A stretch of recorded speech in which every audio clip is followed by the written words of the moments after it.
Salí del baño con la toalla y mi padrastro dijo: «Voy a enseñarte lo que se hace con las mujeres que andan así». Me arrastró al cuarto y arrancó mi toalla mientras yo gritaba pidiendo socorro. La puerta estaba cerrada con llave, pero él no sabía quién estaba escondido dentro del armario. Durante 20 años guardé este secreto. Hoy voy a contar todo. Hola, mis queridos, hola, mis queridas. Qué alegría tenerlos aquí conmigo una vez más. Pueden pasar, acérquense. Estoy aquí en mi cocina con las manos todas pegajosas de cajeta, ¿saben?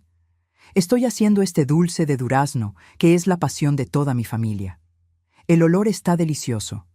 Ese dulce de fruta cocinando en la olla de cobre, moviéndolo despacito para que no se pegue en el fondo. Mi abuela me enseñó a hacer cajeta cuando era niña y hoy lo hago para vender en el tianguis del pueblo todos los sábados por la mañana.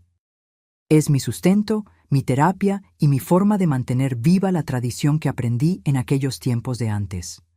Me llamo Rosa Elena Márquez Hernández, tengo 67 años bien vividos y vivo aquí, en Durango, Durango, hace más de 40 años.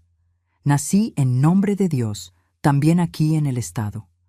Pero fue aquí en Durango donde rehice mi vida, donde encontré mi paz, donde me convertí en la mujer que soy hoy. Miren nomás esta olla burbujeando, estos frascos de vidrio todos en fila, esperando para recibir la cajeta calientita. Cada frasco de estos representa un logro, una victoria, un día que sobreviví y elegí continuar. ¿Saben cuándo empecé a hacer cajeta para vender? Fue en 2005, cuando finalmente logré jubilarme de la fábrica de zapatos, donde trabajé por más de 20 años. Quería algo mío, algo que me recordara las cosas buenas de la vida, las tradiciones de mi abuela, el olor de comida casera que llena la casa de calidez. Empecé vendiendo a los vecinos, después en el tianguis, y hoy ya tengo mis clientas fijas que me encargan todos los meses. Hay gente que viene de otros pueblos a buscar mi cajeta de durazno, mi ate de membrillo, mi mermelada de naranja. Es una bendición, les digo. Esta cocina aquí con la estufa de leña que todavía uso para hacer los dulces, le da un sabor especial, ¿saben? Con los frascos antiguos de vidrio que heredé de mi suegra, con los trapos de cocina bordados que me regalaron mis nietas. Es mi rinconcito sagrado.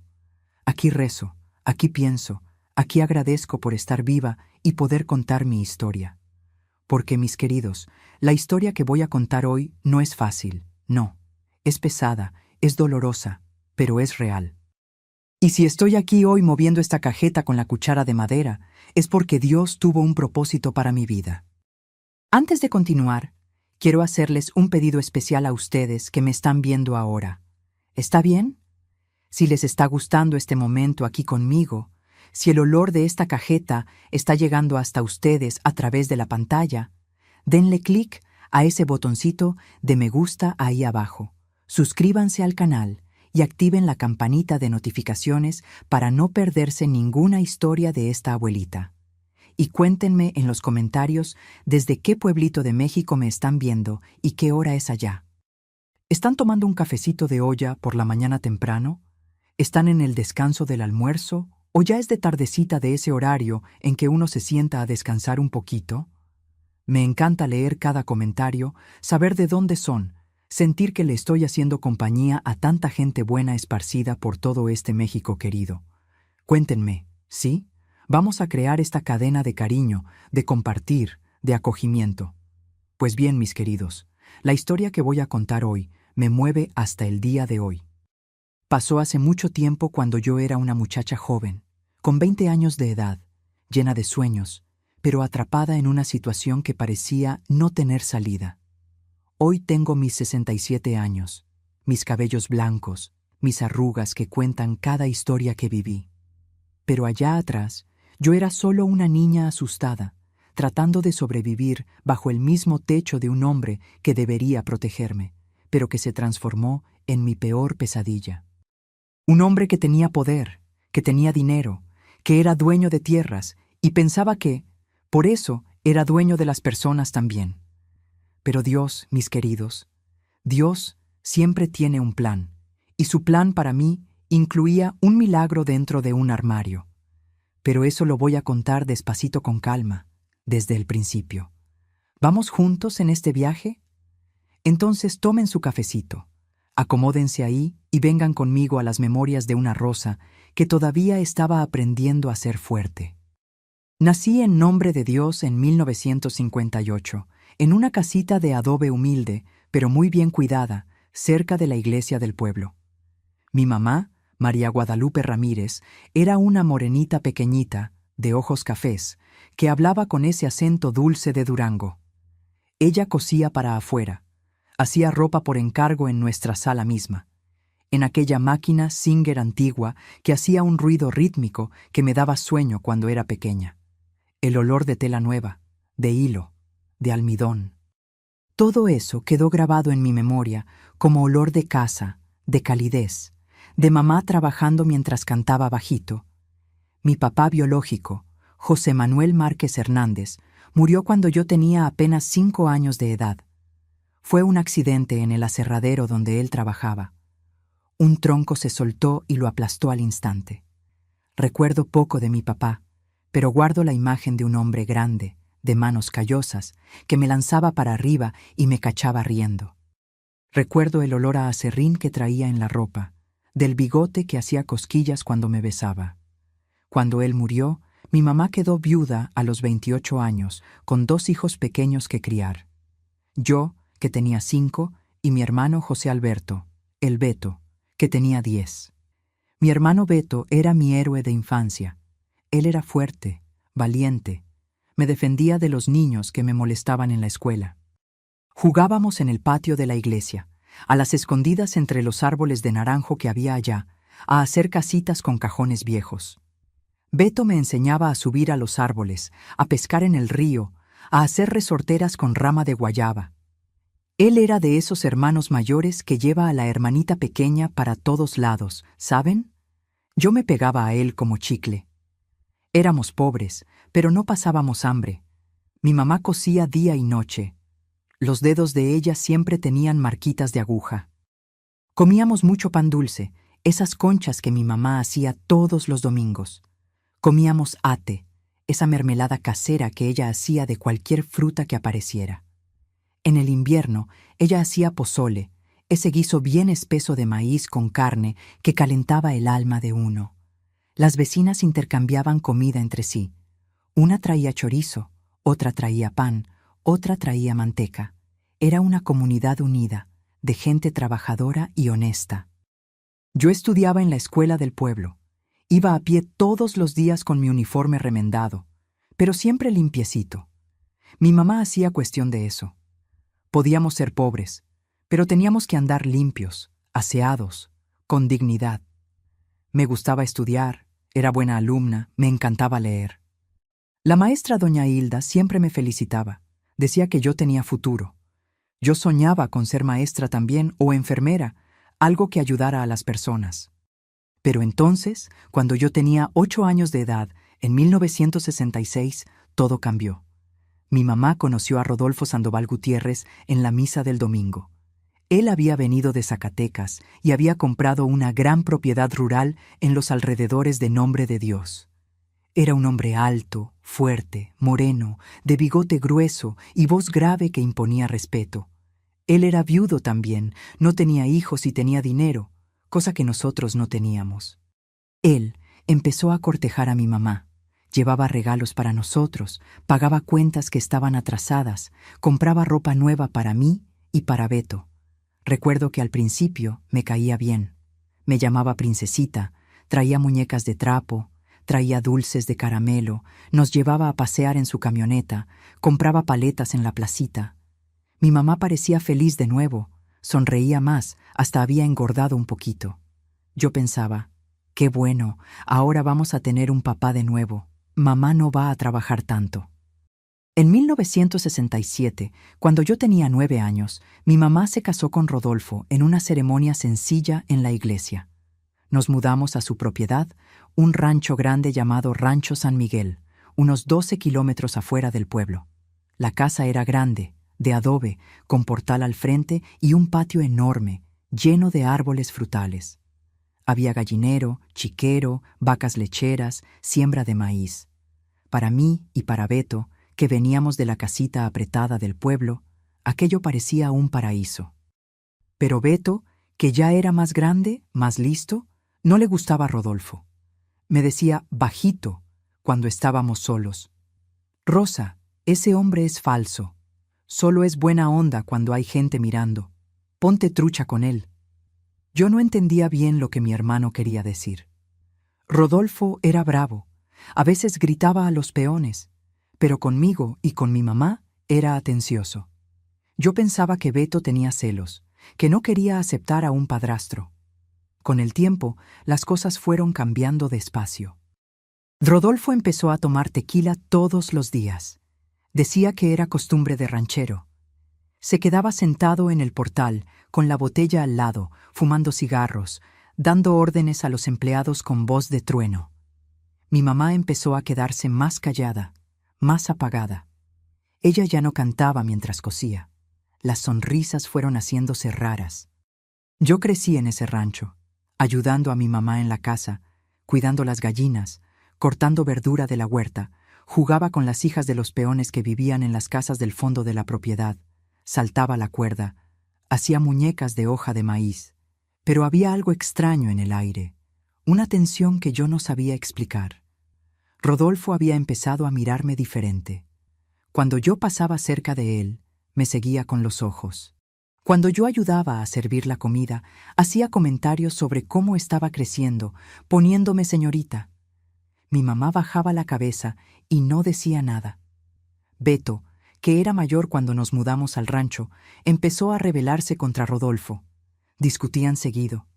Rodolfo quería que Beto trabajara en el campo igual que los peones, levantándose a las 4 de la mañana, pero Beto quería seguir estudiando. «El estudio no llena la panza», gritaba Rodolfo. «Aquí trabajas o te largas». Las peleas fueron empeorando. Hasta que una noche de 1972, cuando Beto tenía 19 años y yo tenía 14, pasó la pelea final. Rodolfo había tomado de más y empezó a golpear a mi mamá porque la comida estaba fría.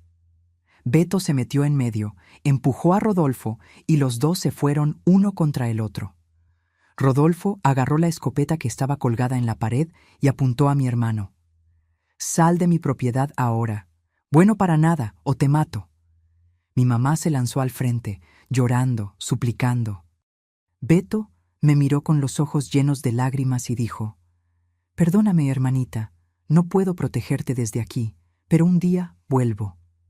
Y salió en medio de la noche sin nada, solo con la ropa que traía puesta. Me quedé sin mi hermano, sin mi protector. Y fue a partir de ahí que el infierno de verdad empezó a dibujarse en mi vida. Después de que Beto se fue esa noche de 1972, la casa se puso pesada, silenciosa, como si alguien hubiera muerto. Yo tenía 14 años y me sentía más sola que nunca. Mi mamá lloró 3 días seguidos, encerrada en el cuarto.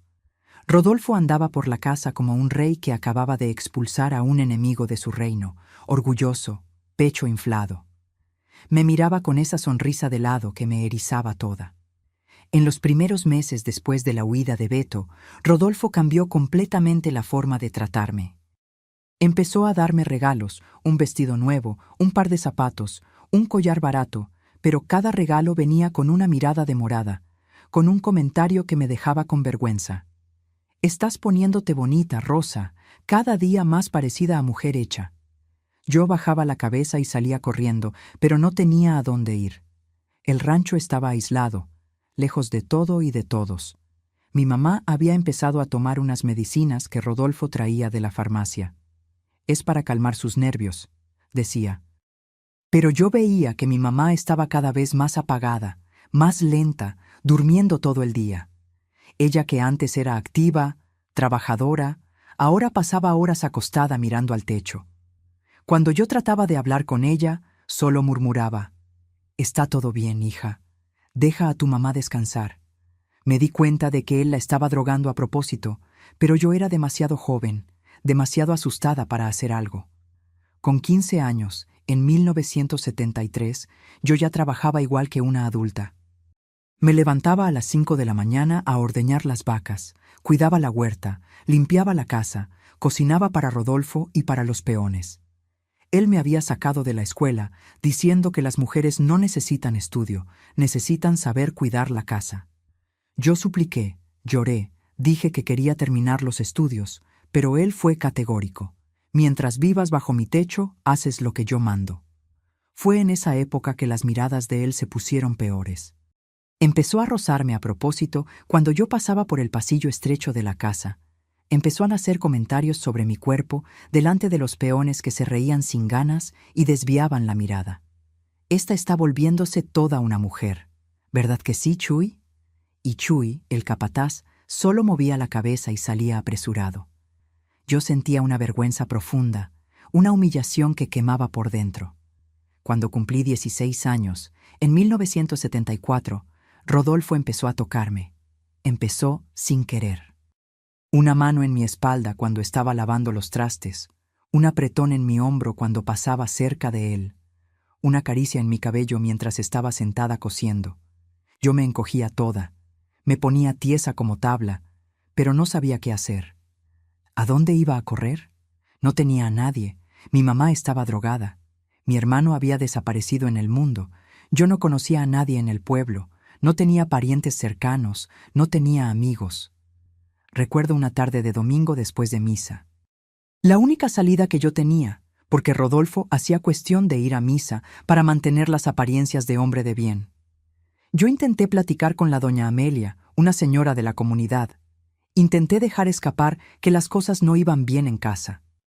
Pero apenas empecé a hablar, Rodolfo apareció de la nada, me agarró del brazo con fuerza y dijo, sonriendo a la señora: «Discúlpeme, doña Amelia, pero Rosa aquí tiene una imaginación muy fértil e inventa cada historia, cosas de niña soñadora».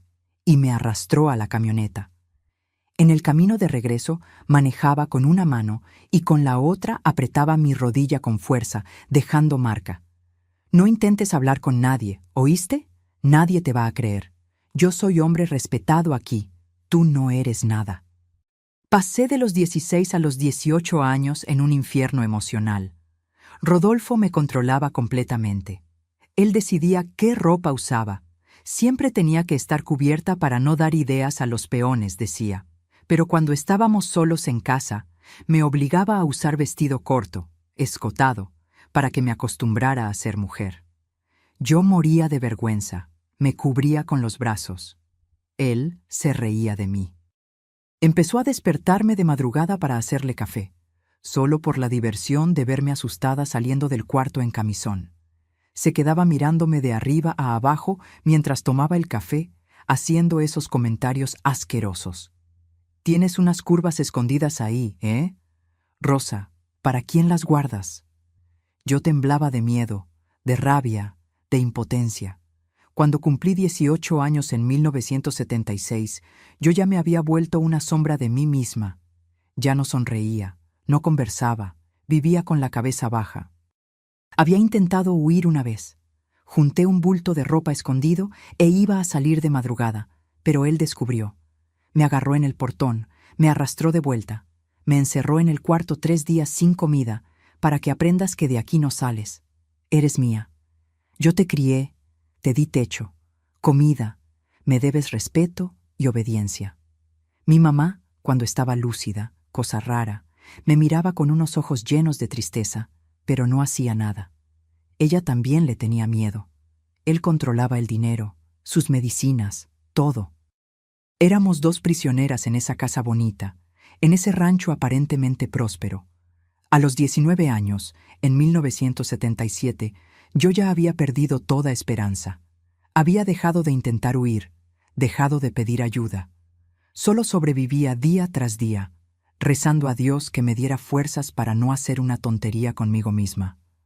Porque hubo noches, mis queridos, que miré el pozo allá del patio y pensé, sería más fácil acabar con todo esto.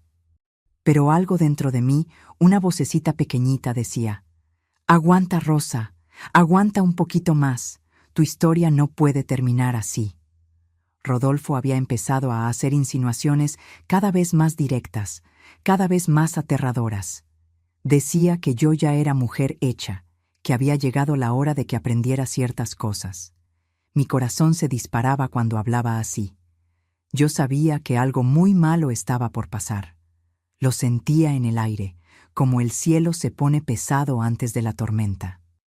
Y fue una tarde calurosa de marzo de 1978, 3 meses después de mi cumpleaños número 20, que la tormenta finalmente se desató sobre mí. Marzo de 1978. Yo tenía 20 años recién cumplidos. Era una tarde de calor sofocante, de ese calor húmedo de Durango que se pega a la piel y no da tregua. La bomba de agua del rancho se había quemado en la mañana y estábamos sin agua entubada. Yo necesitaba bañarme porque había pasado todo el día trabajando en la huerta, llena de tierra, sudada, exhausta. Rodolfo había improvisado un lugar en el patio de atrás, cercado con lona, donde se podía bañar con cubeta usando el agua del aljibe. Yo esperé a que todos se recogieran. Los peones ya se habían ido. Mi mamá estaba acostada, drogada, como siempre. Pensé que estaba segura. Agarré mi toalla, entré en ese cercadito de lona y me bañé rápido con el agua fría del aljibe. Me enjaboné apurada, siempre con ese miedo en el pecho, esa sensación de que alguien me estaba vigilando. Cuando terminé, me envolví en la toalla y corrí descalza por el pasto hacia la puerta de atrás de la casa. Pero cuando llegué a la cocina, él estaba ahí, Rodolfo, sentado en la silla cerca de la mesa, con una botella de tequila a la mitad enfrente de él, y esa mirada que yo conocía bien, la mirada de quien había tomado lo suficiente para perder la poca vergüenza que le quedaba. Me miró de arriba a abajo, despacio, como si estuviera desnudando mi alma junto con mi cuerpo, que estaba solo cubierto por la toalla mojada. Intenté pasar rápido, con la cabeza baja, pero él se levantó de un salto y bloqueó mi paso. El cuerpo grande de él llenó el pasillo estrecho. Di un paso hacia atrás, apretando la toalla contra el pecho. ¿A dónde crees que vas, Rosa? La voz de él estaba pastosa, arrastrada, peligrosa. Voy a cambiarme, don Rodolfo. Con permiso. ¿Con permiso? Se rió bajito, siniestro. ¿Andas así por la casa casi desnuda y quieres que te dé permiso? ¿Quieres mostrar el cuerpo a los peones? ¿Eh? ¿Estás provocando sin vergüenza? No, señor, solo me bañé. Cállate esa boca.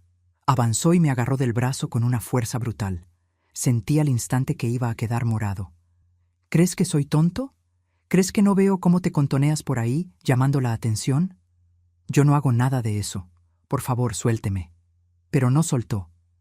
Me jaló con violencia, arrastrándome por el pasillo. Intenté soltarme, pero era inútil. Él era fuerte y yo estaba descalza, mojada, resbalándome en el piso de madera. Grité por mi mamá, pero sabía que era inútil. Ella estaba apagada en el cuarto del fondo, en su mundo de medicinas y olvido. Voy a enseñarte lo que se hace con las mujeres que andan así. Gruñó cerca de mi oído y el aliento a tequila me dio náusea. Me arrastró al cuarto principal, el cuarto de él y de mi mamá. Yo me debatía, pataleaba, intentaba agarrarme del marco de la puerta, pero fue inútil. Me tiró para adentro y cerró la puerta con llave, guardándola en el bolsillo del pantalón. Caí en la cama, tratando de cubrirme mejor con la toalla, pero él vino hacia mí y jaló la tela con violencia. La toalla salió y yo quedé ahí tratando de cubrirme con las manos, con la sábana, llorando, suplicando. Por favor, no. Por el amor de Dios, no. ¿Dios? Se rió. Dios no está aquí, Rosa. Aquí solo estamos tú, yo y la verdad que siempre supiste. Me perteneces. Yo te crié, te mantuve. Ahora me vas a pagar. Empezó a quitarse el cinturón del pantalón despacio, con una sonrisa torcida en el rostro. Sentí que el mundo se derrumbaba. Sentí que mi vida iba a acabar ahí, en ese cuarto, en las manos de ese monstruo que se había hecho pasar por protector todos esos años. No sirve de nada gritar, princesita. Dijo princesita, con tanto veneno que la palabra dolió más que una bofetada. Aquí en el rancho nadie oye, nadie viene a salvarte. Hoy te vuelves mujer de verdad, a mi manera. Se acercó, subiéndose a la cama, y yo me encogí contra la cabecera, tratando de hacerme pequeña, desaparecer. Apretó mis dos muñecas con una sola mano, la mano grande, callosa, fuerte. Con la otra mano empezó a... Cerré los ojos con fuerza, rezando, pidiendo un milagro. Dios, si existe, sácame de aquí. Sácame de aquí, sácame de aquí. Y entonces, en el momento exacto en que pensé que todo estaba perdido, pasó algo que jamás podría imaginar. El armario, ese armario enorme de madera maciza que estaba pegado a la pared del cuarto. La puerta de él se abrió de repente, con un chirrido fuerte que cortó el silencio como un trueno. Rodolfo se paralizó encima de mí, todavía sosteniendo mis muñecas. Volteó la cabeza y yo también volteé. Y de dentro de ese armario salió mi hermano Beto. Parpadeé, pensando que estaba viendo visiones, que el miedo me había hecho delirar. Pero era él, más grande, más fuerte, con el rostro marcado por los años de lucha y supervivencia. Y en su mano, brillando en la luz tenue que entraba por la ventana, tenía el machete para cortar caña que Rodolfo guardaba en el cuarto. Beto no dijo nada, ninguna palabra. Solo salió de ese armario como si fuera un ángel vengador, y en un movimiento rápido pegó la hoja helada del machete en el cuello de Rodolfo. El tiempo se detuvo. Dejé de respirar. Rodolfo, que era tan valiente, tan poderoso, se puso blanco como papel. Empezó a temblar. «Quítate de encima de mi hermana». La voz de Beto era baja, controlada, pero tenía un peso de muerte en ella que hizo hasta mi sangre helarse. «Quítate ahora, o tu cabeza rueda en este piso, y voy a adorar ver eso pasar». Rodolfo soltó mis muñecas despacio, las manos temblando. Bajó de la cama de espaldas, tropezándose, cayendo de rodillas en el piso. Estaba solo en calzones, patético, sudando frío. Me cubrí con la sábana, todavía sin creer lo que estaba viendo. Mi hermano había regresado. Mi hermano me había salvado. Estaba ahí, real, después de 6 años desaparecido. «Beto», logré susurrar. «Quédate tranquila, hermanita». No quitó los ojos de Rodolfo. «Yo me encargo de esto ahora». Y comenzó el mayor cambio de mi vida. Rodolfo estaba ahí de rodillas en el piso, temblando, con la hoja del machete todavía pegada en su cuello. Mi hermano Beto sostenía el arma con mano firme, sin temblar ni un milímetro. Sus ojos eran de alguien que había visto muchas cosas malas en esos 6 años lejos de casa, alguien que ya no le tenía miedo a nada. Podía ver la vena pulsando en la frente de mi hermano, la mandíbula trabada de rabia contenida. «Beto, ¿cómo estás aquí?», logré preguntar, todavía abrazada a la sábana, todavía sin creer que aquello era real. Mi voz salió delgadita, quebrada, casi un susurro. «Vine a buscar mis documentos, hermanita». Habló sin quitar los ojos de Rodolfo, la voz baja, pero firme como piedra. Entré por la ventana del cuarto en la mañana temprano, cuando estaban en misa. Necesitaba mis papeles para conseguir un trabajo fijo en la Ciudad de México, en la construcción. Todo iba bien. Agarré los documentos, iba a salir por la misma ventana, pero entonces oí el alboroto. Te oí gritando. Hizo una pausa y vi su barbilla temblar por un segundo antes de continuar. «Cuando oí tus gritos, hermanita, cuando lo oí arrastrándote por el pasillo, no pude irme. Me escondí dentro del armario, mi corazón latiendo tan fuerte que pensé que me iba a oír.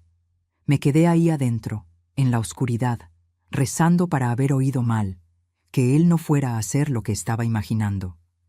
Su voz se puso más gruesa, llena de emoción. «Pero cuando cerró esa puerta con llave, cuando te quitó la toalla, cuando te oí llorando y suplicando, supe que o salía de ese armario ahora, o iba a cargar esa culpa por el resto de mi vida». Apretó un poco más la hoja y vi un hilito de sangre escurrir en el cuello de Rodolfo. El hombre gimió bajito, patético. «Agradezco a Dios todos los días por haberme hecho quedarme, porque si me hubiera ido antes de oír tus gritos...». La voz le falló completamente. Vi lágrimas escurrir en el rostro de mi hermano, mojando la barba sin rasurar, pero la mano continuó firme en el mango del machete. «Por favor». Rodolfo empezó a llorar, a gimotear, la voz delgada y llorosa. «Beto, mijo, estaba borracho. No iba a hacer nada grave. Solo estaba jugando con la muchacha. Solo quería asustarla un poco, enseñarle respeto». «¿Jugando?». Beto dio un grito tan fuerte que yo salté asustada. «¿Llamas a esto juego, maldito demonio? ¿Llamas juego arrancarle la toalla a mi hermana, apretarla en la cama? ¿Eso es juego para ti?». Rodolfo intentó hablar, pero Beto no dejó. «Cállate. Cállate antes de que haga una tontería aquí de la que me vaya a arrepentir después. Porque tengo muchas ganas, ¿oíste? Muchas ganas de meter este machete en tu garganta y verte ahogarte en tu propia sangre». Nunca había visto a mi hermano así. El Beto que yo conocía era dulce, protector, paciente. Este Beto aquí era un hombre que se había endurecido con la vida, que había aprendido a sobrevivir en las calles, que ya no tenía paciencia para cobardes. Alejó el machete por un segundo y pensé que iba a retroceder, pero no. Usó la otra mano para dar una cachetada en la cara de Rodolfo con tanta fuerza que el hombre cayó de lado en el piso, gimiendo con la marca roja de los dedos apareciendo al instante en la mejilla. «Levántate». Beto ordenó, la voz helada como hielo. «Levántate ahora y quítate esos calzones inmundos. Quiero verte desnudo y humillado, igual que ibas a dejar a mi hermana». «¿Qué? No, yo no voy a...». «Dije que te los quites». Beto levantó el machete. «O tú te los quitas, o yo te los quito junto con un pedazo de tu carne. Escoge». Rodolfo obedeció, llorando, humillado, las manos temblando tanto que apenas podía jalar los calzones. Se quedó ahí desnudo, encogido, como un gusano, tratando de cubrirse con las manos. Todo ese poder, toda esa autoridad, toda esa arrogancia habían desaparecido. Era solo un hombre viejo, panzón, patético. «Ahora acuéstate boca abajo en esa cama». Beto agarró el cinturón que estaba tirado en el piso, el mismo cinturón que Rodolfo iba a usar en mí. «Acuéstate ahora, si no va a ser peor». Rodolfo obedeció, subiéndose a la cama, acostándose boca abajo, temblando. Beto le amarró los brazos en la espalda con el cinturón, apretando tanto que las manos del hombre se pusieron moradas. «Rosa, sal del cuarto». Beto habló sin mirarme, concentrado en apretar bien los nudos. «Ve a vestirte. Y trae una soga gruesa del cobertizo, esa que el desgraciado este usa para amarrar el ganado». Salí corriendo, todavía temblando, todavía procesando todo lo que acababa de pasar. Mi cuerpo estaba en shock, las piernas flojas, el corazón disparado, las manos heladas. Me puse la primera ropa que encontré en mi cuarto, un vestido viejo de algodón que estaba en el tendedero, y corrí al cobertizo. Agarré la soga más gruesa que encontré y regresé corriendo al cuarto. Cuando entré de nuevo, Beto había amarrado a Rodolfo todavía más. Había usado la cortina para amarrar los brazos de él a la cabecera de la cama. Agarró la soga de mí y empezó a amarrar las piernas del hombre bien apretado, haciendo nudos que parecían profesionales. «¿Dónde aprendiste a amarrar así?», pregunté bajito. «Trabajé en un rastro, hermanita. Aprendes bastantes cosas cuando necesitas sobrevivir». Terminó de amarrar y se quedó ahí parado, mirando a Rodolfo desnudo y amarrado en la cama. Respiró profundo, tratando de calmarse. «Te vas a quedar aquí», Beto habló, la voz controlada, pero cargada de odio. «Te vas a quedar aquí pensando en lo que intentaste hacer, pensando en cuántas veces acosaste a mi hermana, la humillaste, la torturaste, le hiciste sentir como basura, pensando en cómo drogabas a su mamá para poder tener control total, pensando en cómo eres un cobarde, un débil, una nada». Rodolfo empezó a gritar, a maldecir, a hacer amenazas. «Voy a ir tras de ustedes, los voy a matar.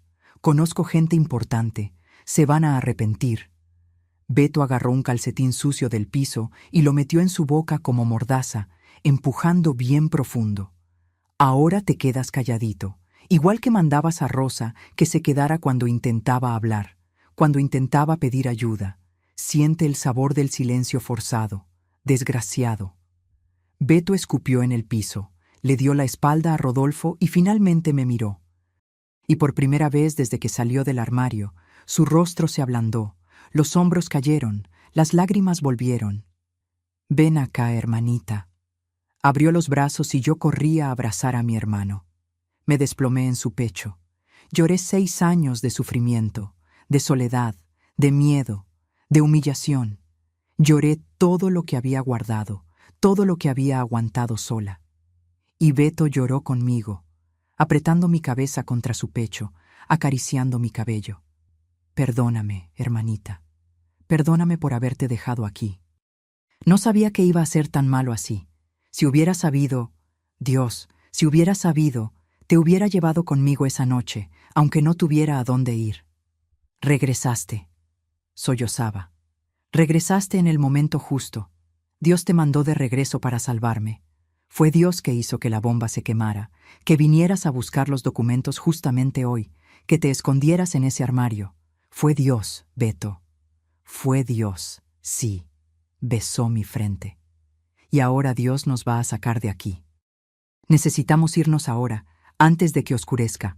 Agarra a mamá, agarra tus cosas y nos vamos de este infierno de una vez por todas». «¿Pero a dónde vamos a ir?» «A la Ciudad de México. Tengo un cuartito rentado allá, pequeño, pero es limpio, es seguro, es nuestro. Nos las arreglamos con chambas, con trabajo honesto. Lo importante es salir de aquí y nunca más mirar para atrás».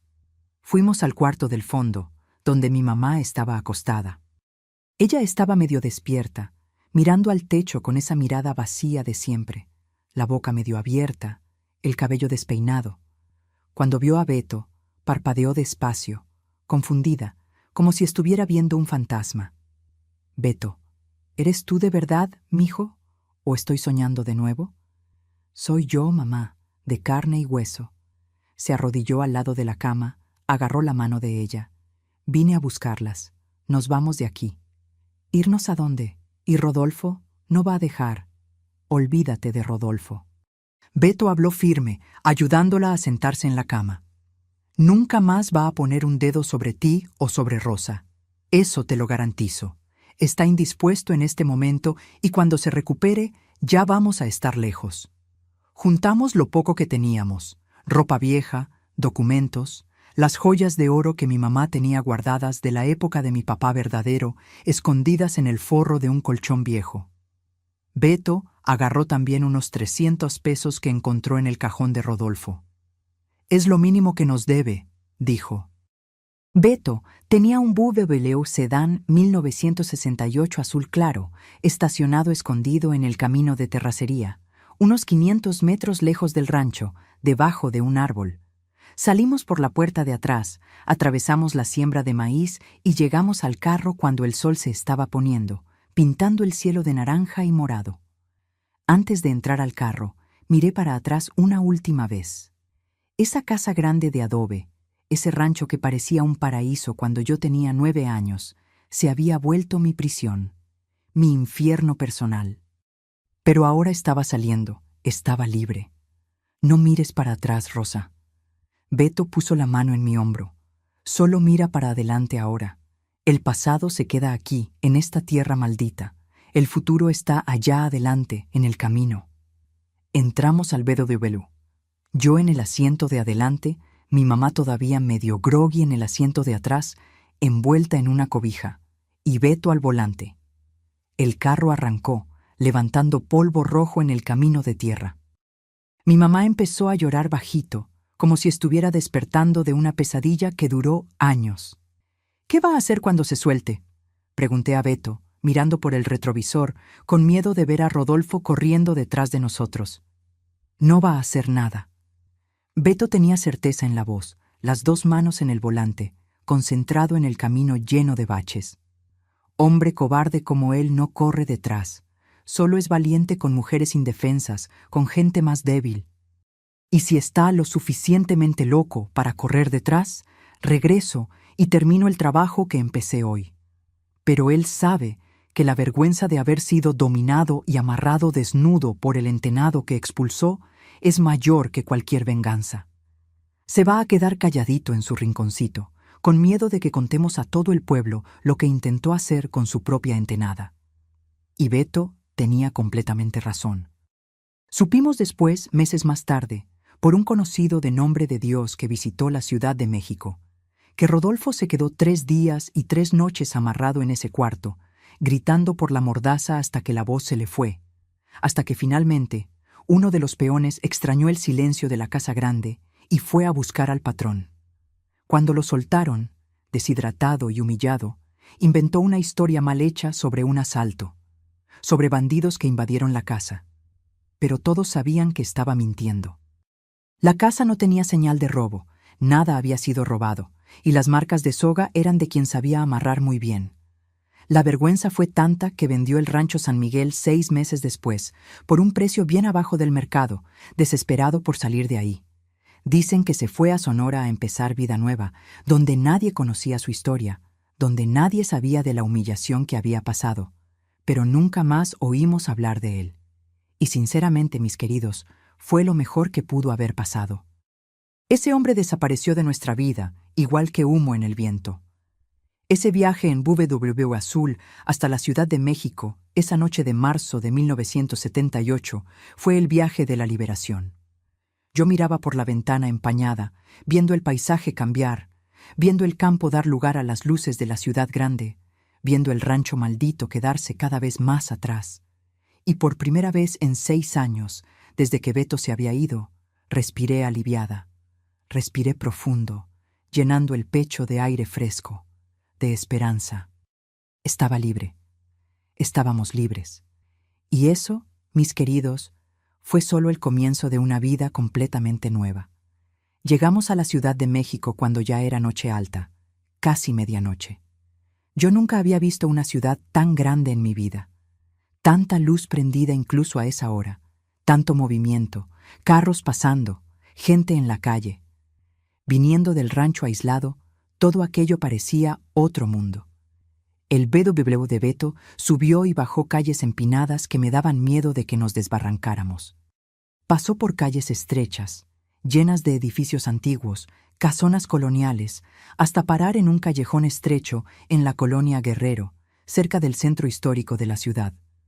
El cuartito que Beto rentaba quedaba en el fondo de una casa antigua de 2 aguas, pintada de azul desteñido, que pertenecía a una señora viuda llamada Doña Irma. Era un cuarto pequeño de unos 15 metros cuadrados, con baño minúsculo compartido en el pasillo con otros 2 inquilinos.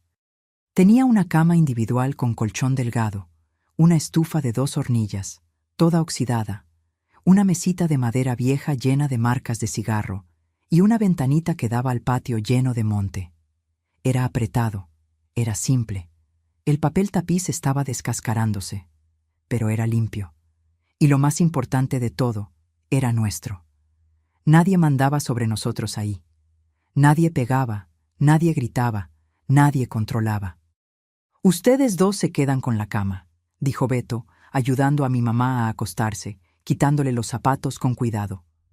«Yo duermo en el piso, no hay problema. Ya dormí en lugares mucho peores en todos estos años». Improvisó una cama en el piso con las cobijas viejas y una almohada de tela. Esa primera noche, ninguno de nosotros durmió bien. Mi mamá gemía bajito, se movía mucho, teniendo pesadillas terribles. Yo me quedaba despierta, mirando al techo cuarteado, oyendo los ruidos extraños de la ciudad grande, sirena de ambulancia, claxon de carro, gente gritando en la calle, todavía sintiendo el miedo en todo el cuerpo, todavía oyendo los gritos de Rodolfo resonando en mi cabeza. Pero al mismo tiempo, por primera vez en años, sentía algo que había olvidado que existía. Esperanza. Una esperancita pequeña, frágil, pero viva. Los primeros días fueron muy difíciles. Fueron los días más aterradores después de la huida. Mi mamá entró en una crisis de abstinencia de las medicinas que Rodolfo le daba. Descubrimos después, consultando a una doctora del centro de salud, que eran calmantes fortísimos, casi narcóticos, del tipo que ni siquiera debería venderse sin receta controlada. Sudaba frío de noche, Empapaba la sábana, temblaba tanto que los dientes le chocaban, vomitaba todo lo que comía, lloraba horas seguidas sin parar, abrazándose, pidiendo las medicinas, diciendo que no aguantaba. Fue de partírseme el corazón. Beto consiguió cita en un centro de salud de la región. La cargó en brazos porque ella no podía caminar bien. La doctora, una doctora joven y atenta, llamada doctora Silvia, la examinó, oyó toda la historia y dijo con ese modo firme, pero gentil: «Doña Guadalupe, la drogaron durante años. Su cuerpo está adicto a esas porquerías, pero es mejor sufrir 2 semanas ahora y quedar libre por el resto de su vida que seguir dependiendo de esas drogas. Voy a recetar solo un té calmante natural y ustedes van a tener que tener mucha paciencia con ella». Y fue lo que hicimos. Tomó casi 2 meses de infierno, 2 meses de vigilia, de cuidado constante. Beto y yo nos turnábamos para quedarnos despiertos de noche, cuidándola cuando la crisis apretaba. Hacíamos té de tila, de valeriana, de pasiflora. La sosteníamos cuando temblaba, limpiábamos cuando vomitaba, conversábamos, rezábamos, cantábamos bajito aquellas canciones antiguas que ella cantaba cuando éramos niños. Y entonces, despacio, como una flor abriéndose después del invierno, mi mamá fue volviendo a ser ella misma. Fue como ver a una persona resucitar de entre los muertos. Los ojos de ella, que eran opacos, vacíos, fueron aclarándose, ganando brillo de nuevo. La voz, que era débil y arrastrada, fue poniéndose más firme, más clara. Los gestos, que eran lentos y descoordinados, fueron recuperando la precisión, la delicadeza. Empezó a hacer comida para nosotros, una sopita simple, un arroz con frijoles, a arreglar el cuartito, a lavar ropa en el lavadero del patio. Y un día, 2 meses después de nuestra llegada, la oí cantar bajito mientras barría el piso. Era una de esas canciones viejas de su infancia que su abuela cantaba. Lloré de alegría. Mi mamá había regresado. Mientras tanto, yo necesitaba trabajar urgente. Con 20 años, sin haber terminado ni la primaria, las opciones eran pocas y malas. Pero Beto, que ya conocía la ciudad y tenía contactos, me llevó a una fábrica de zapatos grande en la colonia Doctores, la Calzados Estrella, donde él conocía a don Joaquín, el encargado de producción. Conseguí una plaza como auxiliar de producción en la línea de montaje donde pegábamos suela de zapato 8 horas por día, de lunes a sábado. El trabajo era pesado, extremadamente repetitivo, entorpecedor. Agarrar la pieza, pasar pegamento, prensar, agarrar la siguiente, pasar pegamento, prensar. Todo el día, sin parar. El olor fuerte a pegamento daba dolor de cabeza terrible al principio. Me dejaba mareada. Las manos se hacían heridas, con callos, con cortadas pequeñas. Llegaba a casa todos los días con la espalda doliendo, los brazos doliendo, exhausta. Pero al final del mes, cuando recibía ese sobre con el dinero contadito ahí adentro, era una sensación que no puedo describir. Ese dinero era mío. Yo había trabajado para conseguirlo. Tenía autonomía, tenía dignidad, tenía libertad. Beto trabajaba en la construcción, en obras pesadas por toda la ciudad, cargando mezcla en cubeta en la cabeza, asentando tabique bajo el sol caliente, rompiendo pared con marrón, haciendo lo que apareciera. Él era fuerte, era trabajador incansable, siempre conseguía chamba. De noche, cuando nos encontrábamos en el cuartito, cansados hasta los huesos, juntábamos el dinero de los dos. Hacíamos las cuentas en el papel, tanto para la renta de doña Irma, tanto para comida, tanto para gas, tanto para luz. Y lo que sobraba, aunque fuera poco, lo guardábamos religiosamente en un frasco de vidrio de aceitunas, que quedaba escondido debajo de la cama, cubierto con trapo. Era nuestro ahorro, nuestro futuro. Mi mamá, tan pronto mejoró completamente, empezó a coser de nuevo. Agarraba ropa de las vecinas para arreglar, hacer dobladillo de pantalón, ajustar vestido, cambiar cierre, pegar botón. No era mucho dinero, unos centavos aquí y allá, pero ayudaba. Y más importante que el dinero, ella estaba feliz de nuevo. Estaba viva. estaba útil, estaba ocupada con algo que le gustaba. Verla sentada en esa máquina Singer vieja que doña Irma prestó, cosiendo y cantando bajito, era una bendición. En 1980, 2 años después de nuestra huida, 2 años de trabajo duro y ahorro, logramos juntar dinero suficiente para rentar una casita pequeña, solo nuestra, todavía en Guerrero, pero en una calle más tranquila. Tenía 2 cuartos minúsculos, una sala, una cocina, un bañito. No era gran cosa. Las paredes tenían humedad, el piso era irregular, pero era nuestra. Cada uno tenía su rinconcito, su privacidad, su espacio.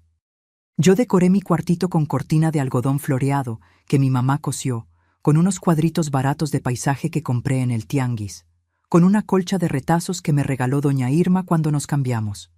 Era pequeño, era simple, pero era mío, mi refugio, mi mundo. Fue en esa época, trabajando en la fábrica ya hacía 2 años, que conocí a Francisco Javier Reyes Sánchez. Él trabajaba en el mismo lugar. Era encargado del sector de empaque, responsable de organizar los zapatos en las cajas y preparar para transporte. Un hombre simple, de pocas palabras, honesto, 10 años mayor que yo, tenía 30 años cuando nos conocimos. Era viudo, sin hijos. La esposa había muerto de leucemia 3 años antes y él todavía cargaba esa tristeza en los ojos. Francisco era calmado, respetuoso, educado. Me trataba con una gentileza que yo no conocía, que no sabía que existía. Me saludaba todos los días con un «Buenos días, doña Rosa», respetuoso. Ofrecía ayuda cuando veía que estaba con dificultad en algo. Traía a veces un pedazo de pastel que su hermana hacía. Decía que había sobrado y se iba a echar a perder si nadie lo comía. Al principio le tenía miedo. Le tenía miedo a cualquier hombre que se acercara. Cualquiera que me rozara, aunque fuera sin querer, me trababa completita. Mi cuerpo se ponía rígido, mi corazón se disparaba. Volvía al cuarto de Rodolfo en mi cabeza, pero Francisco se dio cuenta de eso y en vez de ofenderse o desistir, fue paciente. Fue despacio. Respetó mi espacio, mi tiempo, mi miedo. Tomó casi 1 año hasta que él me invitara a tomar un helado después del trabajo. Acepté temblando, pero fui. Nos sentamos en una nevería simple de la avenida Insurgentes y conversamos sobre cosas ligeras, sobre el trabajo, sobre la ciudad, sobre el clima. Él no hizo preguntas invasivas, no intentó tocarme, no hizo nada que me dejara incómoda. Noviamos 3 años antes de casarnos. 3 años de noviazgo respetuoso, de paseos inocentes, de conversación en el portón de casa con mi mamá vigilando desde la ventana. Él conoció mi historia de a poco, pedacito por pedacito, conforme fui ganando valor para contar, y nunca me juzgó, nunca me apuró, nunca me hizo sentir sucia o equivocada. Solo decía, «Eres la mujer más fuerte que conozco, Rosa». En 1983, con 25 años, me casé con él en una ceremonia sencilla en el juzgado de la delegación Cuauhtémoc, con Beto y mi mamá de testigos. No hubo fiesta grande, no hubo vestido blanco, no hubo nada de lujo, pero hubo amor, hubo respeto, hubo dignidad. Me fui a vivir con él a un departamento pequeño de 2 cuartos en la colonia Doctores, en un edificio viejo, pero bien cuidado. Francisco me enseñó día tras día, con paciencia infinita, que un hombre de verdad no necesita gritar para ser oído, no necesita pegar para ser respetado, no necesita humillar para sentirse importante. Me trataba como igual, como compañera. Dividía las tareas de casa, lavaba trastes, barría el piso, tendía ropa, preguntaba mi opinión sobre las decisiones importantes. Me abrazaba cuando tenía pesadillas. Esperaba que yo estuviera lista cuando íbamos a tener intimidad de pareja. Fue con él que aprendí lo que era un matrimonio de verdad, basado en respeto mutuo, en compañerismo, en amor genuino. Tuvimos 3 hijos hermosos que fueron la alegría de mi vida. El Junior nació en 1984, Mariana en 1986 y Rodrigo en 1989. Cada embarazo fue una bendición inesperada. Cada parto fue un milagro que me hacía llorar de emoción. Miraba a esos bebés minúsculos en mis brazos, con esos ojitos cerrados, esas manitas perfectas, y pensaba con todas mis fuerzas: ustedes nunca van a pasar lo que yo pasé. Nunca. Mientras yo tenga vida, van a estar protegidos, amados, respetados. Crié a mis hijos con mucho amor, mucha protección, pero también enseñándoles a ser fuertes, a tener opinión propia, a no aceptar falta de respeto de nadie, ni de extraños, ni de familia, ni de nadie. Le enseñé a Mariana desde pequeña que su cuerpo era sagrado, que nadie tenía derecho a tocarla sin permiso, que cualquier cosa extraña tenía que contarme inmediatamente.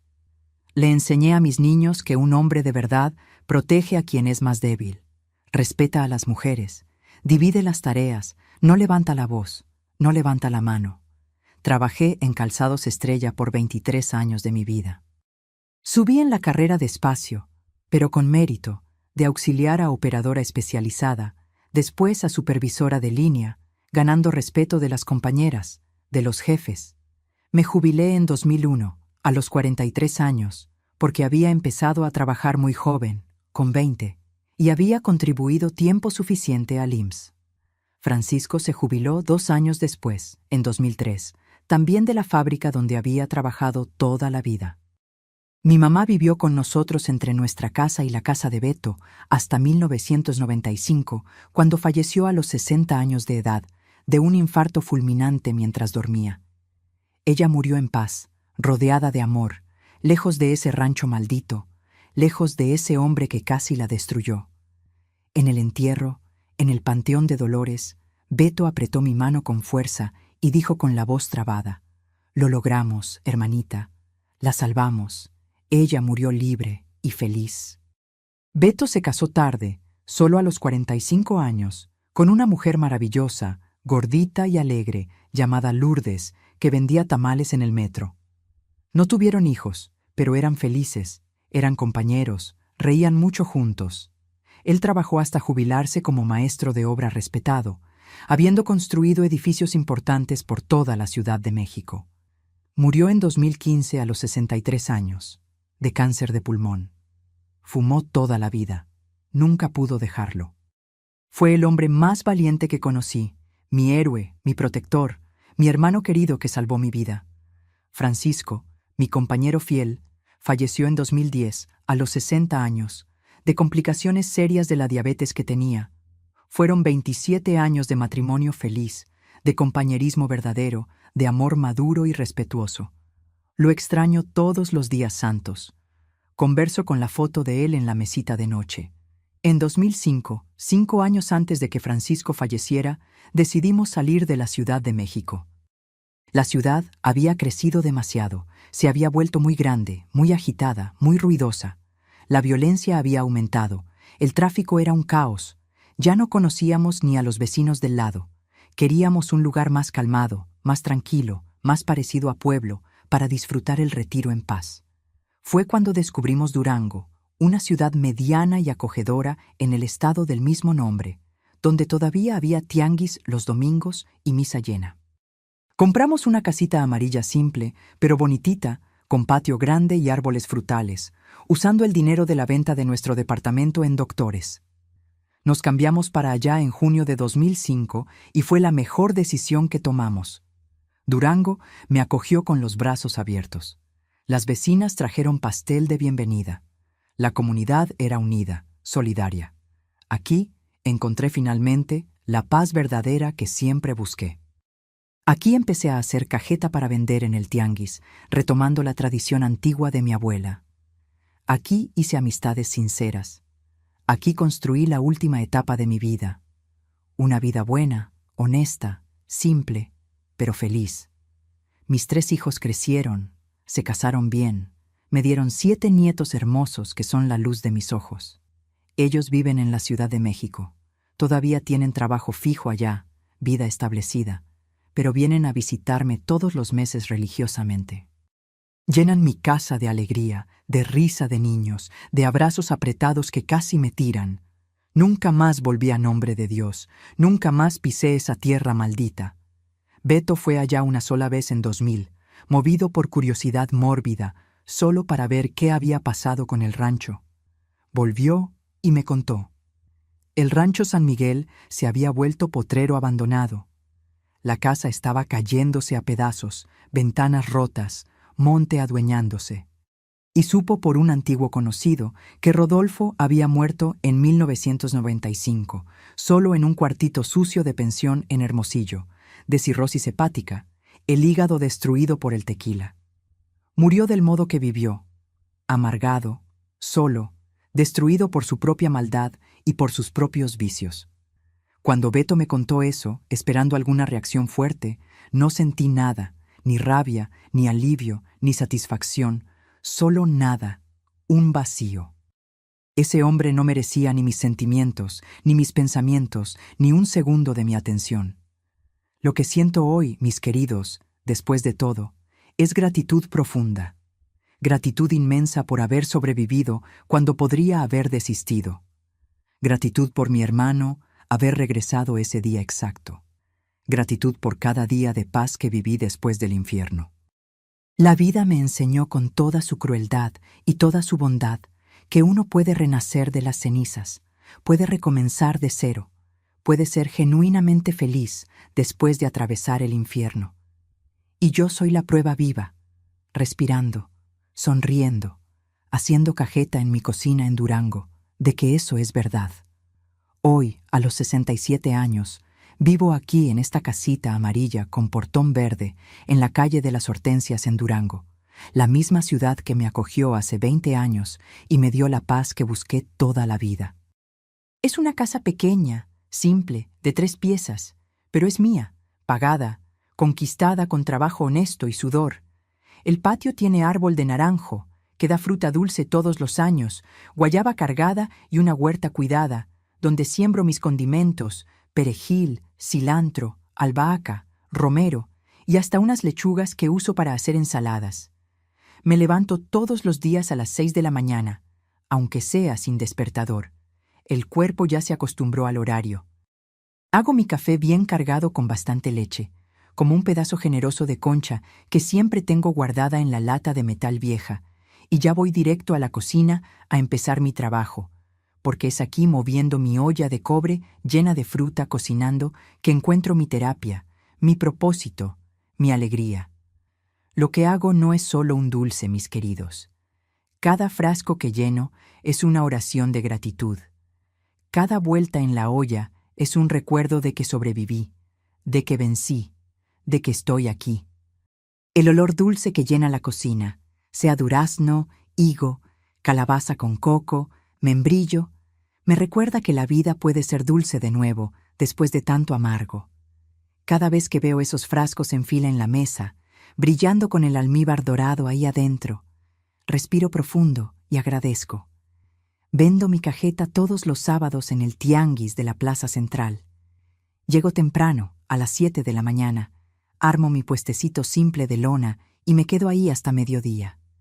Las clientas ya me conocen, ya saben. La cajeta de Doña Rosa es la mejor de la región, no hay igual. Hay gente que viene de pueblos vecinos solo para comprar. Hay señoras que encargan 10 frascos de una vez para dar de regalo. Y yo ahí envolviendo cada frasito con esmero en papel de China, conversando con cada persona, oyendo historias de vida, dando consejos cuando piden. Me siento útil, me siento viva, pero no es solo la cajeta lo que llena mis días. Todos los martes por la mañana, a las 9 en punto, estoy en la iglesia para el encuentro del grupo de adultos mayores. Somos unos 15, todos entre 60 y 80 años, y nos volvimos una familia. Doña Celestina, que es mi vecina y se volvió mi mejor amiga. Don Armando, viudo, alegre, que cuenta chistes sin gracia, pero hace reír a todos. Teresita, que hace tejido igual que yo, e intercambiamos patrones. Chuy, que toca guitarra y anima nuestro café. Hacemos gimnasia ligera con la profesora de educación física que el DIF manda. Estiramiento, caminata, ejercicio para memoria. Después nos sentamos en la sombra del patio de la iglesia, cada uno con su taza, tomando café de olla, platicando, riendo, desahogándonos. Es mi círculo de apoyo, mi red de protección. Cuando uno está enfermo, todos visitan.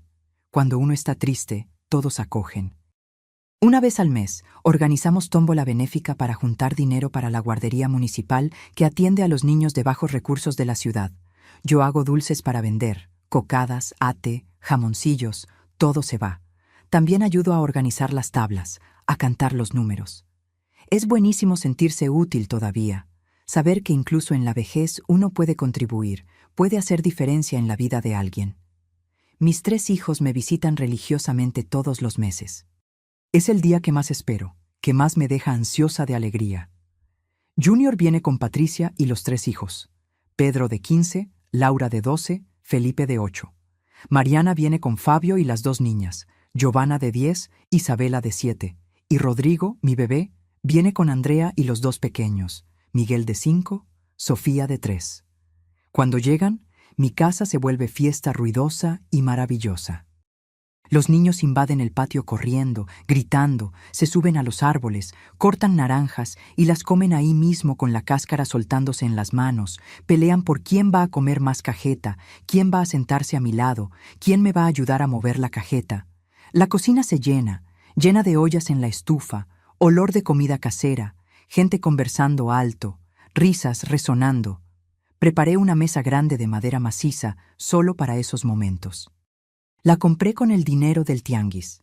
Fue mi regalo para mí misma.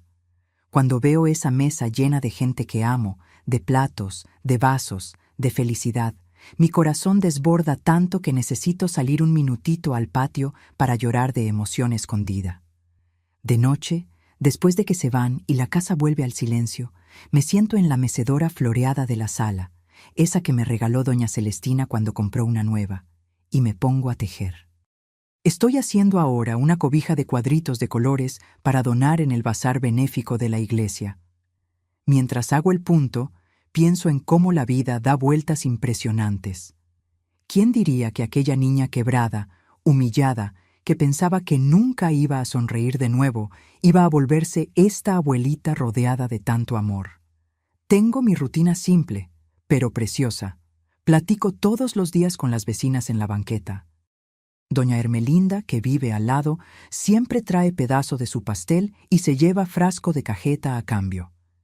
Don Valente, que vive enfrente, me ayuda a arreglar llave que gotea, foco que se funde, todas esas cosas que sola no puedo. La comunidad aquí es así. Nadie queda desamparado. Uno cuida al otro como familia. El domingo voy a misa de las 9. Me siento siempre en la misma banca del lado izquierdo, tercera fila. Después me quedo platicando en el patio con las otras señoras, tomando un cafecito que la parroquia ofrece, comentando las novedades de la semana. De tarde, si no hay visita de los nietos, leo. Descubrí el placer de la lectura tarde, pero ahora leo de todo. Novela, biografía, hasta revista de chismes que Celestina me presta. Duermo tranquila todas las noches. Ya no tengo pesadillas de esas terribles que me despertaban sudada, gritando. Ya no tengo miedo de puertas cerrándose con llave, de pasos pesados, de voz de hombre borracho. Esa rosa asustada que temblaba en el rincón del cuarto murió en marzo de 1978. La rosa que renace todos los días cuando abre los ojos es fuerte, sobreviviente, victoriosa. Y cuando el sol entra por la ventana de mi cuarto todas las mañanas iluminando la foto de Beto, de Francisco, de mi mamá en la mesita de noche, sonrío porque vencí. Sobreviví al infierno y construí mi propio paraíso aquí, en esta casita amarilla en Durango. Si oyeron esta historia completa sin saltarse nada, necesito decirles unas cosas muy importantes que están quemando en mi pecho. Si eres una mujer, una niña, un niño, cualquier persona que está viviendo una situación parecida a la que yo viví, si hay alguien en tu casa, alguien de tu familia, alguien que debería protegerte, pero que te está lastimando, controlando, tocándote de un modo que te deja incómoda, con miedo, con vergüenza, escucha bien lo que esta abuelita te va a decir ahora. Esto no es culpa tuya. Nunca fue, nunca va a ser. No importa qué ropa traías puesta, no importa si saliste del baño con toalla, no importa si provocaste sin querer. La culpa nunca es de la víctima. La culpa es siempre, siempre, siempre de quien abusa, de quien lastima, de quien usa poder para destruir a alguien más débil. Yo pasé años sintiéndome sucia, sintiéndome culpable, pensando que si hubiera hecho algo diferente, si me hubiera portado mejor, Rodolfo no me hubiera acosado. Me tomó décadas entender que yo no hice nada malo. El monstruo era él, no yo, y el monstruo en tu vida es quien te lastima, no tú. Busca ayuda ahora. No esperes a que empeore. No esperes a que pase lo peor.